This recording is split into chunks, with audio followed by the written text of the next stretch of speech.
Hey guys, today I'm going to show how to fix we cannot open MS Windows Store link. So here I try to reset the Microsoft Store using the run command wsreset.exe. While I hit enter, it shows we cannot open this MS Windows Store line. So your device need a new application. So to fix that issue, you need to troubleshoot your Microsoft Store.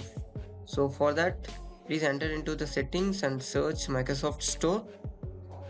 Once you search the MS Store, you may get find and fix problem with the Microsoft Store app. Hit enter and hit next to troubleshoot it.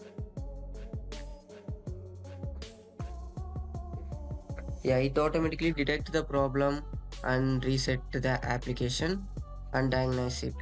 Yeah, here the troubleshoot has completed and the service registration and missing corrupt has been fixed, and some hanging and crashing app issue is not fixed. So what you need to do is you need to close all that and you need to restart the Windows and check whether the issue is solved or not.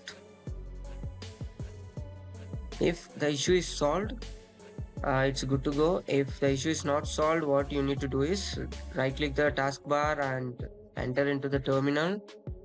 On the terminal, when you hit the terminal, the PowerShell is automatically opened, and please copy the prompt in the description and paste the prompt on the PowerShell.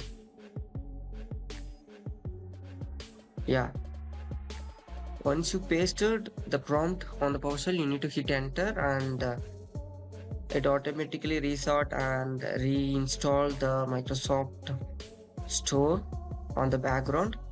Once it's done, please restart the PC, and I hope the video is useful. And here the Microsoft Store is opening now.